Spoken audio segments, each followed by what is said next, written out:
Bonjour à tous, bonjour à toutes et bienvenue évidemment dans l'école du futur. Au programme aujourd'hui, son nom de code sur TikTok, c'est Jurixio. On va réviser nos notions de droit avec Morgane Chervet. C'est notre influenceur éducation de la semaine.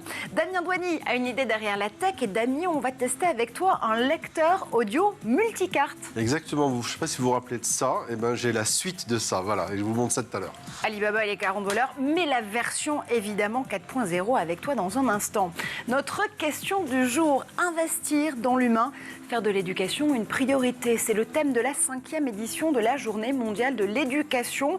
Comment développer une société apprenante, plus équitable et plus durable. C'est aussi le programme d'une initiative qui se joue des codes et qui se joue aussi des frontières. Une conférence internationale qui réunit des experts, des enseignants, des chercheurs, des entrepreneurs et entrepreneureux sociaux et sociales, des étudiants, des activistes. Et elle se déroule cette semaine partout autour de vous.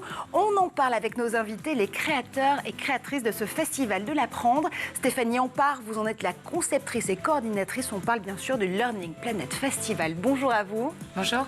Et Olivier Bréchard, directeur du Learning Planet Alliance. Vous nous direz pourquoi il fallait pérenniser ce moment absolument exceptionnel dans le temps. Bonjour à vous. Bonjour à vous.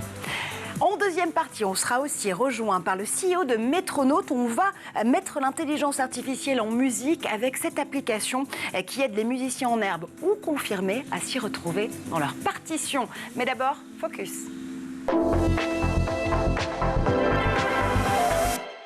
Apprendre le droit sur TikTok ou YouTube grâce à Jurixio, c'est possible. C'est le pseudo d'ailleurs de Morgane Chervet sur les réseaux sociaux. Un prof qui se fait l'avocat de ses près de 287 000 abonnés. Son portrait, c'est tout de suite avec Xavier Terrade. Une fois sa journée de cours terminée, Morgane Chervet n'a pas fini de travailler. Il devient Jurixio sur les réseaux sociaux. Le professeur de droit a près de 180 000 abonnés sur TikTok, où il est un soutien bienveillant pour les étudiants, notamment en période de révision. Si vous êtes en pleine période de révision et qu'en ce moment vous avez l'impression que rien ne rentre et que vous ne savez plus rien, rassurez-vous, c'est entièrement normal. C'est le stress qui vous procure cette sensation. Rassurez-vous, vous savez plein de choses et vous allez tout défoncer. Avec 3 posts par jour, 7 jours sur 7, le jeune homme donne des conseils essentiels pour réussir ses études de droit dans des vidéos de moins de 30 secondes. Un vrai défi réussi. Voici 3 conseils pour avoir la moyenne à tous vos cas pratiques. Premier conseil, respectez bien les 3 étapes du syllogisme, à savoir la majeure, la mineure et la conclusion. Et si possible, distinguez chacune de ces 3 étapes par un alinéa. Un prof proche de ses étudiants, dans l'air du temps, et qui ne manque pas d'humour. Monsieur, selon l'article L111-1 du Code des étudiants énervés, toute appréciation positive sur une copie doit entraîner une note supérieure à la moyenne. Or, en l'espèce, tel n'est pas le cas, vous avez manqué à votre obligation. Jurixio n'a pas attendu l'avènement de TikTok pour aider les étudiants en ligne. À l'été 2016, Morgane Chervet a lancé sa chaîne YouTube où il a plus de 160 000 abonnés. Cet outil qu'il aurait lui-même aimé trouver lorsqu'il était étudiant lui permet d'enseigner sur un format plus long, mais sans jamais ennuyer. Et grâce à cette vidéo, vous allez enfin savoir ce qu'est le droit pénal et à quoi ça correspond concrètement. Alors, outre les changements de coupe de cheveux de Jurixio, on n'en est pas à 180 000 abonnés selon la police et 287 000 selon les organisateurs. C'est juste qu'en effet, l'engouement, notamment pour les cours de droit sur TikTok, est tel que, justement, Jurixio a gagné 100 000 abonnés en à peine quelques semaines depuis que Xavier Terrade lui avait consacré ce portrait. Nous, tout de suite, on va apprendre à apprendre avec un festival hors du commun. Nouvelle édition pour le Learning Planet Festival. On en parle dans notre toute première partie du talk. Et pour en parler à nos côtés, Stéphanie Ampard, conceptrice, coordinatrice du Learning Planet Festival.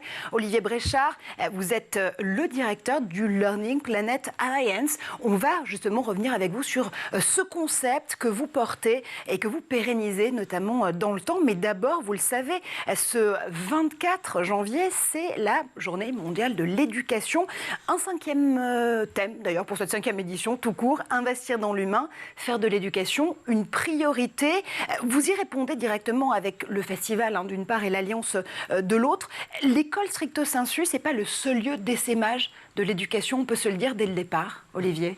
Non, bien sûr, on a une approche de l'éducation tout au long de la vie qui dépasse largement le cadre de l'école. L'école est centrale, le rôle des enseignants est essentiel.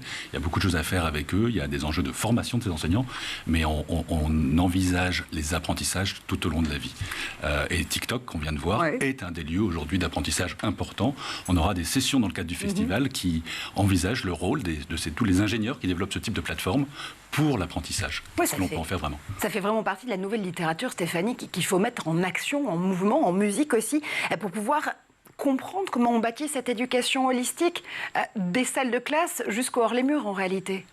Complètement. Alors, moi, je m'occupe particulièrement de la coordination France et on a développé effectivement aujourd'hui des liens avec tous ces acteurs et on a même, nous, appris depuis 1 an à rencontrer les différents collectifs, les différentes têtes de réseau sur ces sujets et on voit bien qu'effectivement, aujourd'hui, peu importe le lieu, finalement, cette année particulièrement, on en reparlera quand on parlera effectivement de nos attentes, mais c'est vrai qu'on a fait aussi bien des partenariats avec des lieux qu'avec des associations, des profs. Toutes les idées viennent de partout, en fait. Ouais. Donc, il n'y a pas une seule recette, en fait. Ouais, peu importe le lieu, tant qu'on a envie d'apprendre. Si je vous écoute bien tous les deux, c'est tout le sens du Learning Planet Festival, parce que si je comprends bien, le Learning Planet, côté initiative, côté institut, côté festival et côté alliance, s'inscrit dans une initiative notamment en partenariat avec l'UNESCO. Or, c'est l'UNESCO qui porte aussi cette journée mondiale de l'éducation. Donc la boucle est bouclée, Olivier. Oui, en fait, on a... Le Learning Planet Institute se spécialise depuis des années sur toute la réflexion autour de la société apprenante. Et assez rapidement, face aux grands enjeux sur lesquels nous travaillons, il y a absolument besoin d'avoir une dimension internationale sur les grandes questions, les grands défis environnementaux, les crises sociétales, les grands enjeux de la transition numérique, par exemple. La dimension internationale est essentielle. Donc en mars 2019, on a signé un accord avec l'UNESCO pour créer une alliance ouverte pour l'avenir de l'éducation, qui a pris le nom très rapidement de Learning Planet. Et cette Learning Planet Alliance, elle est conçue comme un espace de rencontre entre le monde des institutions, donc les grandes organisations internationales type UNESCO, UNICEF, OCDE, Club de Rome, les universités, les villes, les acteurs publics, mais aussi avec les acteurs de terrain. Et l'idée, c'est qu'est-ce que l'on peut faire ensemble tout au long de l'année, sur la durée, pour transformer l'éducation, créer une société apprenante, explorer les futurs, célébrer les jeunes qui transforment le monde. Donc comment est-ce qu'on fait ça tout au long de l'année? Et ça passe par 5 dimensions essentielles que je vous donne. Bien sûr, donne-nous les clés. Voilà. Donc d'abord, il faut des communautés réunies. Donc ces communautés apprenantes, ce sont des écoles, des universités, des associations, des mouvements de jeunesse, d'accord? Et donc il y en a partout dans le monde. Et on dit que la Learning Planet, elle existe déjà. Ce sont tous ces acteurs qui innovent, qui transforment l'éducation sur le terrain, mais qui ne se parlent pas forcément assez, qui ne partagent pas leur expérience. Et l'idée de l'Alliance, c'est de permettre de les mettre en relation, leur permettre d'apprendre les uns des autres, comme ça se fait dans la science, comme ça se fait dans le monde du digital, et pas forcément encore assez. D'accord? Donc ça, c'est les communautés. Ouais. Pour aider ces communautés à apprendre les unes des autres, il nous faut des espaces virtuels. Donc des plateformes, des outils, un certain nombre de solutions pour les aider. Il faut aussi, idéalement, un réseau de lieux physiques, des hubs. Donc on commence à construire ce hub mondial avec Arizona State University, le LPI, le Dartington Hall, plein d'endroits à travers le monde, en Inde, des makerspaces, etc. En plus de ça, il faut des valeurs, une gouvernance, une dimension qui inverse un peu le logiciel et où le bottom-up est essentiel. Donc on peut co-construire avec les enseignants, co-construire avec les élèves. Ça, c'est une démarche centrale dans tout ce que l'on fait avec la jeunesse. Et puis la dernière chose qu'il faut absolument, ce sont des temps pour se rencontrer et pour célébrer ensemble les progrès. Transformer l'éducation de manière à mieux faire face aux transitions, mieux préparer les jeunes générations, les générations actuelles à ces transitions, mieux les équiper pour résoudre collectivement des défis complexes. Ben, ça ne se fera pas en un jour. Donc chaque année, avoir un rendez-vous avec une communauté mondiale pour voir qu'est-ce qui se passe, célébrer ce qu'on a fait et lancer des initiatives. Ça, c'est le but du festival. Et donc, ça avait commencé. Ouais. Le début de la Learning Planet Alliance a commencé par le Learning Planet Festival en partenariat avec l'UNESCO et avec des centaines d'organisations à travers le monde. Donc, encore une fois, si je vous entends bien, on casse les codes, on ouvre au maximum les lieux d'apprentissage, on fait fi finalement de la temporalité parce qu'on s'inscrit dans la durée. Encore une fois, c'est cette idée de durabilité du changement et de la transformation de l'éducation qui prime pour vous. Olivier, depuis 2008, si je ne m'abuse, vous avez fait partie d'un très grand nombre d'initiatives justement pour transformer l'éducation. Le WISE notamment, qui est ce sommet mondial de l'innovation pour l'éducation, l'Open Education Challenge. Vous avez aussi cofondé une association d'écoles qu'on aime beaucoup ici dans l'École du Futur, qui est WebForce 3, l'initiative des écoles du numérique. Vous avez assisté à quelles évolutions en 15 ans d'expérience? Est-ce que finalement on est en train de se reposer sempiternellement les mêmes questions? Alors, c'est vrai, ça fait une quinzaine d'années que j'ai la chance inouïe de travailler avec des acteurs du monde entier et sur les territoires en France. Donc ça m'a permis d'avoir beaucoup de rencontres. Je trouve qu'il y a un changement qui se fait en ce moment quand même très important dans la prise de conscience d'un vrai besoin de transformation en profondeur. On se repose la question du pourquoi est-ce que l'on apprend aujourd'hui. Pas seulement comment on mesure, etc. Donc de plus en plus, la conversation sur la transformation en profondeur est importante. Et ce qui m'intéresse beaucoup, c'est que cette réflexion, elle est aussi bien au niveau des Nations Unies qu'au niveau des jeunes activistes de Fridays for Future et à tous les niveaux. Donc on a des conversations très diverses. Tout le monde a un vrai souhait de transformer en profondeur les modes d'apprentissage. Comment est-ce qu'on fait pour le faire ensemble et pas séparément? Eh bien, une des choses que je vois aussi, c'est cette dimension de co-construction et de collaboration qui est extrêmement difficile. Toutes les initiatives internationales dans les domaines de l'éducation, de la durabilité, collaborent mais sont un peu en compétition. Aujourd'hui, on arrive beaucoup plus à faire mouvement et c'est une des choses que démontre le festival. On peut avoir tout le monde ensemble pour porter cette cause. C'est difficile parce que les systèmes aussi éducatifs ne sont pas les mêmes, Stéphanie. Il faut réussir à tirer finalement profit des expériences positives où qu'elles soient, mais comment est-ce qu'on arrive à aligner finalement l'ensemble de ces solutions? C'est peut-être là que l'équilibre est parfois un peu magique à opérer. Alors, je ne parlerai pas d'alignement. C'est un peu comme en développement personnel, tout le monde veut s'aligner. Ne nous alignons pas. Exactement. Ça sera le message de la matinée. Non, en fait, ce qui est formidable, je trouve, avec la manière dont se fait et se construit ce festival tout au long de l'année, c'est que justement, nous, tu parlais d'apprendre à apprendre. On apprend depuis la création, tout ce qu'on documente. D'ailleurs, on en parlera après, mais parce qu'on documente tout ce qu'on fait, toutes les rencontres, et tout ce que nous apportent ces acteurs.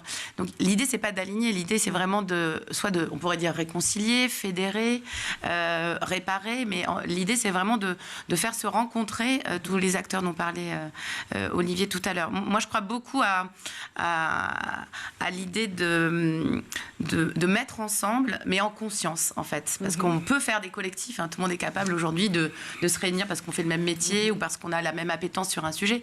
Là, ce qu'on comprend, c'est qu'on a aussi bien des profs de sport qui se bougent avec des élèves et qui philosophent pendant des ateliers que effectivement des directeurs d'école qui vont nous demander à passer des documentaires ou à l'inverse. Donc on a vraiment cette idée plutôt de cohérence en conscience plutôt que d'alignement. Et nous on va plutôt avoir ces points qu'on va relier et c'est ça qui va donner toute la force de ce festival qui est un peu comme une fête de la musique où chacun vient jouer sa partition, mais au final ça crée une réelle harmonie sur ces sujets d'apprentissage et de prendre soin, surtout je crois que c'est le mot qui est clé dans ce festival, c'est prendre soin de soi, des autres et de la planète, mais apprendre à prendre soin. Moi j'ai plutôt envie de dire que ça va être vraiment autour de en tout cas, cette édition, elle est vraiment portée là-dessus. Donc, je vais adapter la maxime. Éducation sans conscience n'est que ruine de l'âme. Merci. Elle vous en prie. Elle vous donne un copyright. C'était pas préparé. Alors, surtout pas. C'est surtout pas préparé pour le coup. Mais c'est vrai qu'on a envie de se dire que ces festivals de l'apprendre, ces moments aussi, ces nouveaux moments pour nous rassembler, essayer de comprendre comment on peut transformer l'école, l'éducation dans son ensemble, faire corps et donc faire communauté et donner du sens. Ce sont des moments où on a aussi envie de partager et voir des retours d'expérience. Il va y avoir beaucoup de temps pour le faire, notamment cette semaine, du 24 jusqu'au 28 janvier. Beaucoup de lieux aussi, vous l'avez dit tout à l'heure. On va pouvoir assister à des ateliers, des workshops et aussi des panels à Paris, mais aussi à Marseille, à Lyon. Énormément de choses qui se passent dans le monde entier au même moment. Ça va être compliqué. Je vais vous demander de nous pitcher des temps forts. Je sais, ça va être un crève-cœur, mais Olivier, si vous aviez 3 sessions à nous recommander comme ça cette semaine, ce seraient lesquelles? Peut-être 3 temps forts. On a une session de 9h à 18h30 le lundi 24, donc la journée internationale de l'éducation. Ce sera le mardi 24, demain, qui est la live LPTV. Et là, de 9h à 18h30, on a un enchaînement d'interviews, de talks, de tables rondes sur laquelle on va couvrir beaucoup de sujets. Live LPTV comme Live Learning Planet, j'imagine, télévision. Voilà. Et donc là, c'est diffusion tout au long de la journée. Et le programme est très riche. On va parler de tout ce qui est engagement de la jeunesse et de leur santé, de la santé mentale. Il y a une grande crise de santé mentale des jeunes. Et donc, comment est-ce que c'est pris en compte par l'ensemble des acteurs de l'éducation?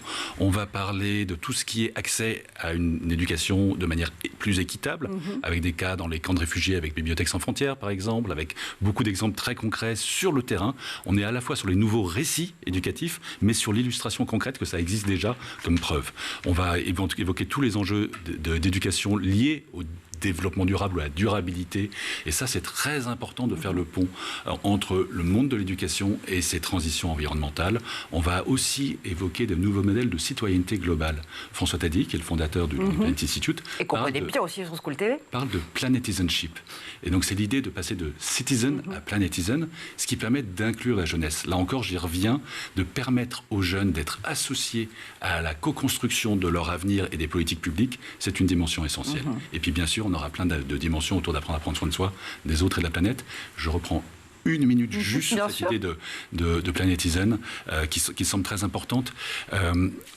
Aujourd'hui, on a vu, par exemple, au sommet Transforming Education des Nations Unies, donc c'était le gros sommet pendant la conférence générale des Nations Unies. En septembre dernier. Qui a été suivi par la Global Futures Conference. D'accord ? Et bien, dans le premier sommet, on a beaucoup parlé de la participation des jeunes, et le secrétaire général, Gutiérrez, a dit qu'il y avait 4 manières de travailler avec les jeunes. La première, c'est de les ignorer. La deuxième, c'est de faire semblant de les écouter. La troisième, c'est d'entamer un dialogue, ce qui s'est passé avec une déclaration de 500 000 jeunes aux Nations Unies. Et la quatrième, celle vers laquelle on doit aller, c'est de co-construire avec eux. Donc ça, c'est une très grosse démarche à travers tout le festival, tous les jours. Et puis l'autre chose, c'est que la Global Future Conference a dit que l'éducation était la base pour transformer le monde dans son ensemble, la société. Mais malheureusement, les acteurs éducatifs ne sont pas forcément complètement associés à ces démarches-là. Nous, on était présents aux deux, et faire ce pont va être un des rôles clés du festival. Oui, ce que j'allais vous dire, la nature ayant horreur du vide, finalement, vous êtes aussi un lieu, encore une fois, pluriforme, parce que c'est un lieu à la fois physique, un lieu à la fois intellectuel, un lieu de rencontre et de partage, et que le Learning Planet, quelles que soient ses formes, festival, alliance ou encore institut. Mais l'idée, Stéphanie, c'est de donner en fait le top départ de cette grande concertation, de ce partage d'expériences, et puis ensuite d'aller plus loin, notamment sur les questions de justice climatique et de justice sociale. Vous avez un partenariat notamment avec l'ADEME, et vous allez essaimer, je trouve le mot très beau, tout au long de l'année sur ces nouveaux savoirs pour prendre en compte justement ces envies de trouver des solutions face à la transition climatique. Oui, je voulais juste rappeler quelques chiffres pour compléter ce qu'a dit Olivier. Aujourd'hui, on a à peu près 580 événements là, qui sont inscrits, à peu près une centaine de pays. À Lyon, particulièrement, avec qui on travaille main dans la main avec la Maison de l'Apprendre, il y a déjà plus de 130 événements. On lance des lieux à la fois hybrides, mais surtout avec tu parlais aussi de partenaires qui viennent créer leur propre programmation, donc à Paris avec la Maison de la Conversation, l'Académie du Climat bien évidemment et d'autres. Et je fais ce focus sur Marseille parce qu'en fait l'idée ça a été de se dire qu'on va faire une sorte de POC, donc de test, notamment sur cette idée de documenter et donc d'accompagner à la fois donc ce qui se passe à Lyon depuis quelques années, lancer le projet du coup à Marseille et le regarder de très près et faire du LPI à Paris notre camp de base pour créer ce kit d'essaimage. Alors, l'ADEME a été formidable parce qu'ils nous ont suivis tout de suite en nous disant on veut accompagner cette idée de communauté, de comprendre comment ces communautés, comment fédérer et comment on transforme effectivement justement une organisation dite apprenante pour aller encore plus près du local et donc du territoire. C'est ça qui est intéressant, c'est de se dire comment derrière ces territoires peuvent venir grâce à un festival. Olivier l'a dit, le festival n'est qu'un levier d'engagement finalement de tous ces acteurs. Donc comment derrière ça, finalement le livrable qui sera un kit et qui évoluera d'année en année n'est qu'un prétexte pour dire à tous ces acteurs comment travailler ensemble. Et aujourd'hui, on est sur cette thématique d'apprendre, mais demain, d'aider justement j'ai envie de dire en fait toutes les bonnes initiatives et les solutions à être visibles. Voilà, c'est un peu ça aussi. L'idée, c'est de rendre visible l'invisible et de pouvoir s'y retrouver sur ces territoires. Et le local est important, d'où l'ADEME à nos côtés.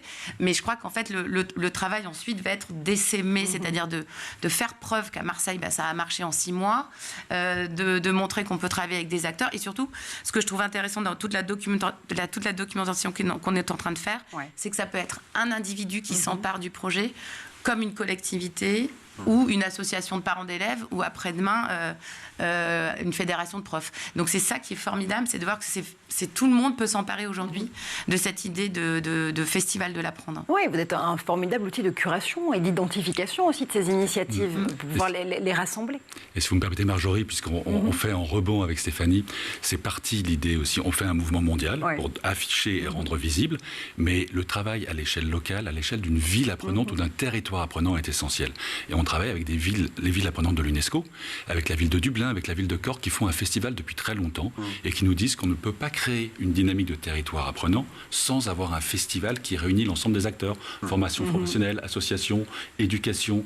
Et Lyon, pour la France, a montré l'exemple vraiment, puisqu'à Lyon, avec le festival de l'apprendre local, outre ce festival annuel, des initiatives sont en train de voir le jour. L'année dernière a été créé un fonds de dotation pour l'innovation dans l'éducation. Et c'est cette démarche-là où tous les acteurs se parlent. Ce fonds, il réunit plusieurs villes, la région, l'académie, les acteurs de l'entrepreneuriat social, des entreprises, le monde éducatif. Et il se passe une dynamique. Donc le festival, pour nous, est à la fois le moment pour faire avancer un certain nombre de thèmes, mais pour créer localement des actions de plus en plus fortes et aider à l'émergence de territoires apprenants. Ouais. On veut que les organisations soient apprenantes, que les villes et les territoires soient apprenants, que la société soit apprenante, la planète aussi. Mais l'échelle locale est absolument essentielle et le festival est le levier de départ. C'est un bon point de départ.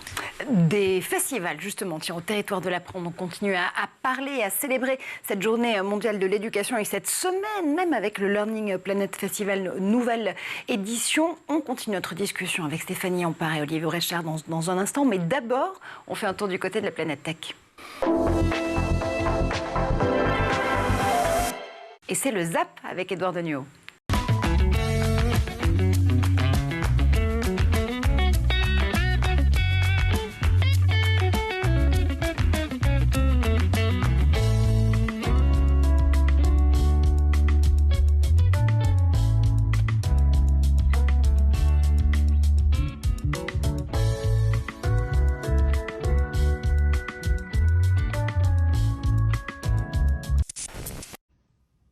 This is a super strong magnet. It creates electromagnetic eddy currents in the surface of this chunk of aluminum.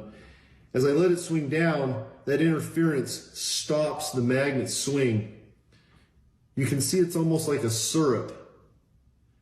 And if I let it go a little bit lower, it just drifts down. So here one more time. Totally cool.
Et nous sommes de retour sur le plateau de l'École du Futur, toujours en compagnie de Stéphanie Ampard, conceptrice, coordinatrice du Learning Planet Festival, Olivier Bréchard, directeur du Learning Planet Alliance. Vous le savez, aujourd'hui, on célèbre cette journée mondiale de l'éducation, mais pas que, aussi la 4e édition de ce festival de l'apprendre. Nous a rejoint en Skype Archia Comte. Vous êtes anciennement chercheur à l'IRCAM et CEO de Métronaute. On apprendra à mettre l'intelligence artificielle en musique avec vous dans un instant. Mais d'abord, Damien Douani a une idée derrière la tech. Marjorie, dis-moi, est-ce que tu avais un lecteur de cassettes ou de CD pour écouter des histoires quand tu étais plus jeune? Si je dis cassette, on va deviner mon âge, donc je vais dire CD. Alors moi, personnellement, j'assume, j'avais des cassettes. J'avais des cassettes qui étaient accompagnées d'un petit livret. Je ne sais pas si vous vous rappelez, ça illustrait l'histoire et à chaque fois, il fallait tourner la page avec une petite sonnette. Vous voyez, une petite clochette qui rappelait. Donc ça présentait des cassettes, vous vous rappelez, ça ressemblait à ça, pour ceux qui n'ont jamais connu à quoi ça ressemblait. Alors vous le savez, ici sur ce plateau, je vous ai déjà présenté la Fabrique à Histoire, qui permet de concevoir des histoires sur mesure. Je vous ai présenté Merlin, qui était le lecteur de podcasts développé par Bayard et Radio France. Et puis, je suis tombé par un très bel objet que je vais vous présenter et j'ai eu un gros coup de cœur. Je me baladais récemment au salon Éducatech et je suis tombé sur Yoto. Yoto, ça ressemble à ça. C'est joli, dis donc. On dirait un radio réveil. Voilà, ça ressemble un peu à un radio réveil. Imprimé en 3D, non? Voilà, non, pas. Non, ça ressemble un peu à une enceinte. Enfin voilà, ça ressemble à plusieurs choses. Un petit bonhomme là, avec les petites oreilles. Alors, c'est pas que ça. Ça fait radio, ça fait lecteur d'histoire. Je vais vous en parler dans quelques instants. Ça fait enceinte connectée. Ça fait veilleuse. C'est une solution qui est quasiment parfaite, on va voir, pour accompagner l'imagination des enfants sans écran, ou presque, parce que là, vous le voyez mal à l'écran, mais il y a un petit écran devant, on va le voir, mais vous allez voir à quoi il sert. D'abord, ce qui m'a séduit avec cet appareil, c'est qu'il est beau. Je trouve honnêtement qu'il est sympa et je trouve bien de faire des choses belles pour les enfants. C'est vrai. Pas de raison. Vive le design. Voilà, exactement. Le plastique est doux, c'est sympa, c'est agréable, bref, c'est plutôt bien fait. Il y a un connecteur en dessous qui permet de le charger sans fil. Donc, pour les enfants, il n'y a pas de problème, pas de prise. Vous branchez, vous le posez, c'est magnétique, ça marche tout seul. Là, vous avez devant, je l'ai dit, on va dire un affichage de 16 sur 16 en gros pixels qui permet d'afficher le temps qu'il fait, le jour, la nuit. Donc ça permet d'avoir une sorte de logique de réveil un peu intelligent. Et puis surtout, ça permet aussi de le transformer en veilleuse. Si je le mets comme ça, alors vous ne le voyez pas à l'écran, mais là, ça se transforme en écran rouge. Vous pouvez changer la couleur si vous avez envie via une application connectée. Et donc de nuit, ça fait veilleuse. Et ça, c'est plutôt sympa. Bon, ça fait presque tout, sauf le chocolat chaud pour les enfants. Mais rassure-moi, comme ça sert à raconter des histoires, parce que c'était le but de départ. C'est le but de départ, on est bien d'accord. Et c'est ça que j'ai trouvé génial, parce qu'en fait, je vous présentais tout à l'heure la petite cassette. Et ce que je trouve sympa, c'est que dans un monde très dématérialisé, c'est le retour au physique. Eh bien, en fait, comme les enfants qui collectionnent aujourd'hui les cartes Pokémon, eh ben, vous allez collectionner des cartes à histoire. Donc, les cartes à histoire, ça ressemble à ça. Ouais. Donc, vous voyez, je vous en montre, il peut y en avoir de plusieurs types. Il y en a pour tous les goûts. Ça va de 0 à 12 ans. Donc là, ça va du petit Nicolas à Star Wars. Voilà, ça va du petit Nicolas à Star Wars, en passant par le calme et attentif comme une grenouille, le fameux. La méditation. Voilà, exactement, méditation. Ça peut être même des cours de maths, si on a envie. Bref, c'est vraiment très, très, très, très large. Et donc, le principe, il est suivant. Vous avez une carte, vous en choisissez une. Je vais prendre Star Wars, par exemple. Comme par hasard. Comme par hasard. Donc, vous prenez ça, vous prenez la carte et hop, vous la mettez dessus. Et là, qu'est-ce qui va se passer? J'espère qu'on l'entend bien à l'antenne. On entend le maître Jedi Obi-Wan Kenobi doit exécuter. Et on a même un Obi-Wan qui s'affiche. Voilà. Et donc, voilà. Donc vous allez avoir des petits, des visuels qui vont accompagner l'histoire au fur et à mesure qu'elle va être racontée avec cette carte-là. Donc c'est cette carte-là qui fait office de cassette, on va dire, qui est une sans contact. Et selon ensuite les chapitres, vous allez pouvoir bien sûr augmenter le son, puis ici passer les différents chapitres. Et ici, vous allez avoir des images qui vont accompagner l'histoire qui va se dérouler au fur et à mesure. Et ce qui est intéressant, c'est que donc les enfants vont pouvoir choisir physiquement l'histoire. Ils vont avoir un catalogue d'histoire. Ils vont pouvoir prendre et directement mettre dans l'appareil et très simplement, ça va fonctionner. Et donc, ça rend l'enfant autonome dans son choix d'histoire. Sauf que ça nous est tout arrivé, même avec des cassettes à l'époque. Si je perds la carte, je fais comment? Alors, c'est là où c'est assez malin ça a été bien pensé. Il y a une 4e carte qu'on peut acheter. Il y en a plusieurs. C'est la carte mystère. C'est la carte mystère, c'est le Joker. Ça, en fait, c'est la carte qui permet, c'est une carte vierge, donc on peut en acheter par plusieurs. Et en fait, l'idée, c'est de copier l'histoire sur une carte vierge. En fait, l'idée, c'est quand vous avez acheté l'histoire, on considère que vous avez la licence, donc vous pouvez déjà l'utiliser et vous pouvez l'utiliser sur votre smartphone aussi. Donc là, cette carte-là, je la prends, elle est RFID. Mais je ne peux pas la mettre dans mon smartphone. Non, mais en fait, avec le RFID, tu prends le téléphone, on met la carte sur le téléphone ou à côté et automatiquement la carte va être reconnue par le smartphone. Donc j'oublie l'appareil à la maison, il ne marche plus, il n'y a plus de batterie, je peux continuer à écouter l'histoire. Ça, c'est un premier point. Si jamais je perds la carte, eh bien je prends une carte vierge, voilà, et là, hop, je copie l'histoire sur la carte. Et donc je peux automatiquement me remettre à l'écouter. Et puis, bien sûr, si c'est une carte vierge, comme une cassette vierge à l'époque, eh bien, je peux enregistrer des histoires dessus. Donc si j'ai envie de raconter une histoire à mes enfants, si j'ai envie de copier, par exemple, cette cassette d'Ali Baba et les 40 voleurs qui n'existe plus aujourd'hui, il n'y a plus de lecteur, et j'ai envie de la mettre dessus, eh bien, je peux le faire. Donc, je l'encode sur mon ordinateur et je la mets dessus directement. Et comme ça, mes enfants pourront écouter cette histoire-là aussi. Voilà. Ça me me laisse quand même une question. Ça coûte combien ce petit Yoto et ses cartes à recharger? Alors ces histoires, parce qu'il y a effectivement plein d'autres choses, j'en ai pas parlé, il y a des podcasts, il y a plein de choses sympas qu'on peut écouter. Ça coûte combien pour répondre à ta question? Ça coûte 100 €, ce qui est le prix en général, on est plutôt sur la fourchette haute, hein, mais c'est quand même en général ce qu'on trouve pour les prix de ce type d'appareil-là. Il y a une petite version, plus petite, qu'ils ont faite, portative, qui coûte 70 € et chaque carte, en moyenne, coûte à partir de 5 € jusqu'à plus. Voilà. Parce que ça dépend de la licence, j'imagine aussi. Exactement. Du nombre de cartes. Et d'éditeurs aussi. Exactement. Voilà, par exemple, le petit Nicolas, j'ai plusieurs histoires dans le paquet, donc je vais avoir plusieurs histoires qui sont racontées, par exemple, par Benoît Poelvoorde ou par Édouard Baird. Voilà. Génial. Écoutez, le petit Nicolas par Édouard Baird, moi j'achète tout de suite. Je confirme, c'est super sympa. Bah oui, non, mais ça a l'air rien que pour moi. Tiens, je mettrai sur mon smartphone avec directement le scanner RFID.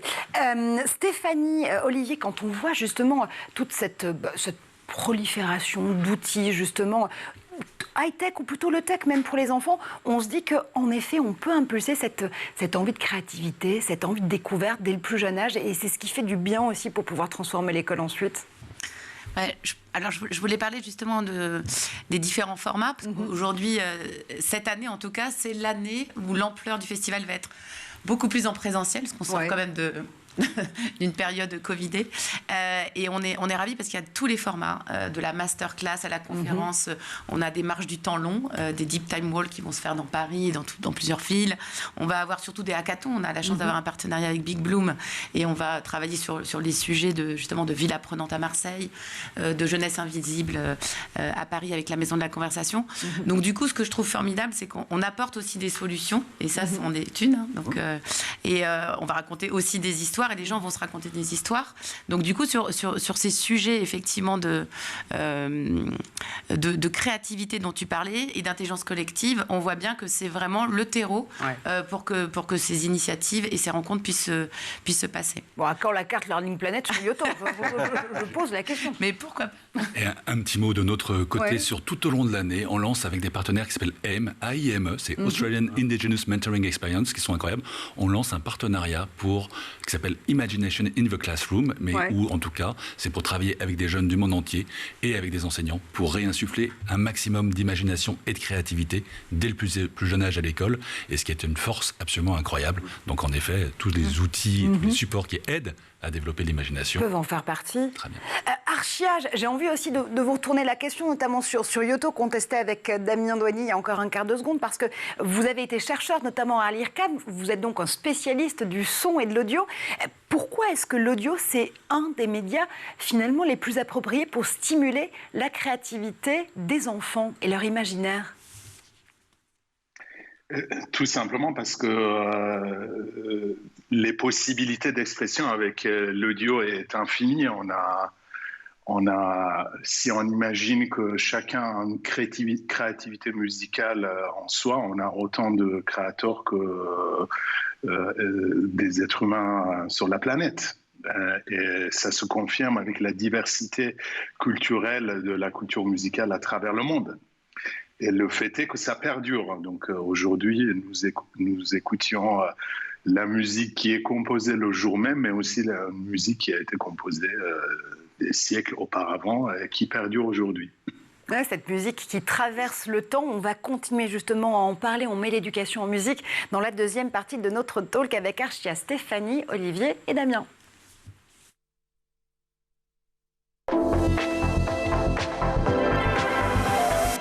Et vous le savez, aujourd'hui, on célèbre cette journée internationale de l'éducation qui a lieu ce 24 janvier, mais pas que.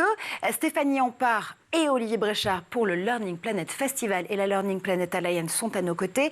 Archia Comte, vous nous avez rejoint, je le rappelle, vous avez été pendant très longtemps chercheur à l'IRCAM, vous êtes donc un spécialiste des sons, vous êtes désormais un des cofondateurs et CEO de Métronautes, cette application qui va aider les musiciens confirmés ou en herbe à pouvoir finalement trouver le meilleur sparring partner pour répéter leur partition. Évidemment, c'est un outil composé à partir d'intelligence artificielle. D'abord, guidez-nous peut-être au niveau de la technique justement et de la technologie que vous avez mise au point avec Antescofo, qui est votre entreprise qui édite Métronautes App. Oui, alors je fais référence à la démonstration de votre collègue qui nous a montré en cassette. il n'y a pas si longtemps que ça, et ça existe même aujourd'hui, si vous pratiquez un instrument de musique, que ce soit un piano ou flûte ou guitare, déjà, le pratique instrumentale, c'est un peu ennuyant et démotivant en soi. Vous prenez des cours, peut-être une demi-heure par semaine, ou vous ne prenez pas un cours. C'est difficile, il faut pratiquer, il faut persévérer. Donc déjà, c'est ennuyant, et souvent, vous vous trouvez seul. Et qu'est-ce qu'ils faisaient les gens? Ils achetaient des cassettes avec des partitions de musique pour pouvoir jouer avec des orchestres, par exemple, à la maison. Alors, jusque-là, vous comprenez le concept, c'est comme le karaoké, sauf qu'il y a un problème. Quand on joue de la musique, on interprète la musique. Et c'est aussi la force de la musique. Je l'interprète à ma sauce, je vais jouer plus lentement, peut-être parce que c'est difficile, ou peut-être parce que c'est comme ça que j'aperçois le morceau. Et donc, nous avons développé une technologie qui permettait de jouer avec un orchestre à la maison, comme un karaoké, sauf que le karaoké, il s'adapte à vous. Si vous ralentissez, l'orchestre va ralentir avec vous tout en gardant ses qualités grandioses. Et ainsi de suite, vous pouvez baisser le tempo et vous pouvez pratiquer la musique à votre guise. Donc, ce concept à l'aide de l'intelligence artificielle, c'était le départ de Metronote en 2018. Mais au fur et à mesure, en gros, on a permis à tout un chacun qui avait un minimum de pratique musicale d'accéder à travers le monde juste via un smartphone ou un tablette, d'avoir accès à l'excellence musicale comme il le souhaite. Mais au fur et à mesure, on s'est rendu compte que c'était sympa de proposer aux gens de jouer des musiques de films ou la musique qu'il entend dans le film Amadeus à la maison, mais du désir de vouloir le jouer et pouvoir le jouer avec un orchestre à sa vitesse, il y avait un gap.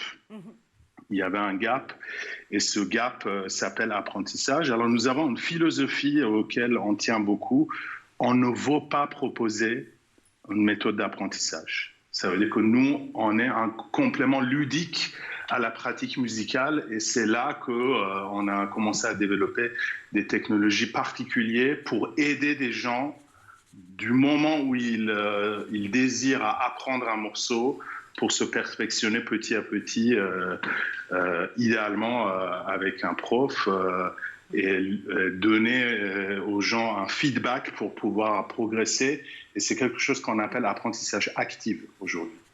D'où l'idée vraiment que cette IA, Metronote App, soit le sparring partner finalement et le complément de la répétition musicale une fois qu'on a vraiment appris les bases avec un professeur humain, si je vous entends bien. Ce qui est intéressant aussi aujourd'hui, c'est que finalement, les professeurs d'éducation musicale se sont appropriés le fonctionnement de l'application et ont intégrer Metronote App à la façon dont ils pouvaient justement aider leurs élèves en cours à pouvoir avoir un complément d'apprentissage et de répétition. C'est finalement une façon de revoir en fait l'utilisation de votre application qui vous étonne, qui vous émerveille. Vous l'encouragez ? Exactement, exactement. Nous étions surpris au départ parce que, comme je vous ai dit, on n'a pas conçu l'application aucunement pour remplacer les profs, parce qu'il y a certaines applications qui se vendent avec ce promesse-là. Ce n'est pas notre promesse. Nous, on est un complément ludique à la pratique musicale quotidienne. Et il faut dire que c'est surtout la pandémie en fait qui a ouvert l'usage de numérique à l'école un peu partout dans le monde, et nous étions surpris de voir que les écoles, et de plus en plus des écoles et des profs, ils s'emparent de l'application. Et je pense que c'est aussi parce que nous proposons une solution, certes avec l'IA, mais d'abord qui est neutre. Ça veut dire que nous, on ne vous dit pas comment vous devez jouer. On vous dit les endroits où vous devez travailler quand vous pratiquez un morceau. Et après, si vous avez la capacité en fait de vous améliorer vous-même, vous le faites. Sinon, vous allez voir votre prof et elle vous dira en fait comment travailler une phrase. Et nous, on essaie de vous aider à progresser en absence de profs. Et beaucoup de profs nous disent qu'en fait, une application telle que Metronote, ça augmente la motivation des élèves. Parce qu'eux, ils voient les élèves peut-être 1 heure par semaine. C'est un peu le pratique des cours de conservatoire partout en France. Mais il se passe beaucoup de choses entre chaque heure de cours pendant une semaine. Et c'est là qu'on rentre en jeu et nous sommes en train d'envisager des solutions justement pour mieux aider l'élève dans son parcours de pratique musicale et dans son parcours de progression. Donc, comme Metronote App vraiment appliqué à l'école et à l'éducation musicale, si je vous entends bien, c'est pour bientôt. C'est une jolie métaphore, justement, de la façon dont, avec le Learning Planet Festival, Alliance et Institute, on essaie aussi de pouvoir transformer cette éducation. C'est-à-dire qu'on va devenir un complément, justement un sparring partner de la transformation de l'école et de l'éducation dans son ensemble. On parlait d'intelligence artificielle avec Archia notamment, puisque c'est la base de la solution Metronote. Mais là aussi, comment est-ce que l'intelligence artificielle peut vous aider à transformer l'éducation, messieurs, dames? Parce que c'est un enjeu prioritaire. Évidemment, en ce moment, on a tous en tête ChatGPT et ses déboires ou pas. La façon dont on peut justement être plus réactif, nous-mêmes, s'adapter face à la technologie qui entre à l'école. Comment est-ce que vous l'intégrez dans le programme à la fois de l'Institut, de l'Alliance et du Festival, Olivier ?